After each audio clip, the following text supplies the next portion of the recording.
Aujourd'hui, quand je me suis réveillé, j'ai eu une tonne de questions qui me survenaient dans mon cerveau et croyez-moi, je n'avais pas vraiment les réponses. Et ces questions m'ont poussé à réfléchir et c'est quelque chose que je ne fais jamais. C'est là, du coup, je me suis assis et je me suis mis à penser. Je me suis demandé qu'est-ce qui empêche réellement les Africains de réussir, surtout les jeunes Africains. Et quand moi je parle des jeunes Africains, je parle surtout de ceux qui résident en Afrique et non ceux de la diaspora. C'est un constat que j'ai fait généralement. Ici en Afrique, nous avons des problèmes de productivité. Et je me suis dit, mais qu'est-ce qui peut nous empêcher ainsi de réussir? Qu'est-ce qui fait en sorte que dans d'autres pays, ils excellent, ils sont productifs, mais quand on arrive chez nous ici, nous ne le sommes pas du tout. Et je me suis dit que certainement, comme à chaque phénomène, il y a toujours les causes. Je me suis dit que, mais quelles sont réellement ces causes-là? Alors je me suis mis à fouiller dans mes pensées parce que cette vidéo, ce sont que des réflexions personnelles, c'est juste des réflexions logiques qui m'ont poussé à donner quelques causes qui permettent en sorte que les Africains n'arrivent pas à réussir. Au premier niveau, j'ai mis la distraction. Je me suis rendu compte que nous sommes énormément distraits ici en Afrique. Les choses qui ont moins d'importance, c'est là où les gens accordent une très grande importance. Alors que les choses qui, normalement, on devrait accorder une grande importance, les gens s'en foutent complètement, les gens restent indifférents. Pour eux, c'est plutôt anormal de voir ces choses, de pouvoir penser à ces choses. Les gens ne pensent pas grandir, les gens ne pensent pas se développer, les gens ne pensent pas être productifs. Pour eux, ça va à l'encontre de leurs objectifs.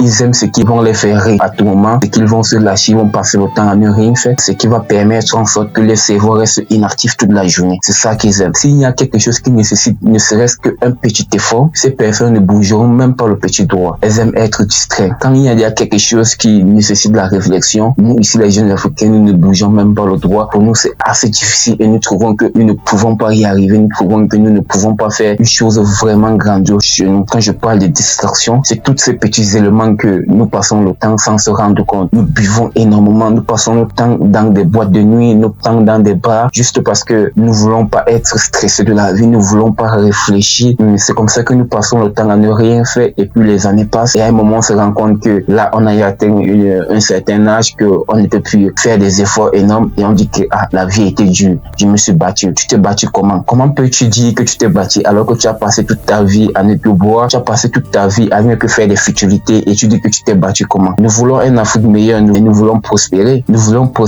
tant économiquement que socialement. Nous ne voulons pas seulement rester au même niveau tous les années et c'est la même chose, rien ne change. Pendant que les gens sont en train de réfléchir comment moderniser les choses, comment créer de nouveaux outils qui vont les permettre d'atteindre un certain niveau de développement, nous passons le temps à faire des futilités qui ne servent absolument à rien. C'est vraiment grave. Si nous ne prenons pas vraiment des dispositions, nous nous rendons compte que d'ici dans 50 ans, nous serons plus bas que le niveau d'aujourd'hui actuel parce que nous sommes en train de régresser. On ne progresse pas, qu'on ne vous manque pas, nous sommes en train énormément de régresser. Et là, du coup, je me suis dit encore, si les gens sont énormément distraits et qui ne sont pas concentrés sur les choses qui sont importantes, comment veulent-ils alors réussir? Comme autre point que j'ai relevé, c'est la mauvaise compréhension de l'école. Beaucoup d'entre nous, surtout nous les Africains, n'avions pas vraiment compris le but de l'école. Et ce que c'est réellement l'école, nous ne l'avons pas compris. Les gens pensent que le but de l'école, c'est de donner le travail à quelqu'un. Quand tu fréquentes, au final, tu dois avoir un travail. Mais ils se sont rendus compte que des personnes qui fréquentent niveau master, ils n'ont pas de travail. Finalement, ceux qui sont dans les classes antérieures se découragent en disant que si celui qui est devant moi a un master et il n'a pas de travail et c'est moi qui aurai un travail, c'est là où le questionnement commence. Est-ce que le but de l'école, c'est vraiment de donner un travail à un apprenant? Parce que même moi, réellement, c'est ce que je pensais avant. Quand on m'a mis à l'école, on ne m'a jamais dit, mon père me disait toujours que si tu fréquentes, tu auras un travail à la fin. Et si tu ne veux pas fréquenter, tu vas devenir un bandit et tu vas te retrouver en prison. C'était ça. Soit j'aille à l'école, soit je suis la deuxième voie et je me retrouve en prison. Et comme j'allais à l'école, je me disais certainement que c'était pour trouver un travail. Mais au fil des années, je me suis rendu compte que l'école, c'était juste pour comprendre ce qu'on est et ce qu'on est capable de faire. L'école, c'est juste pour nous instruire, pour nous permettre de comprendre certains phénomènes que normalement, on ne pouvait pas expliquer. L'école, ça ne sait pas avoir un travail.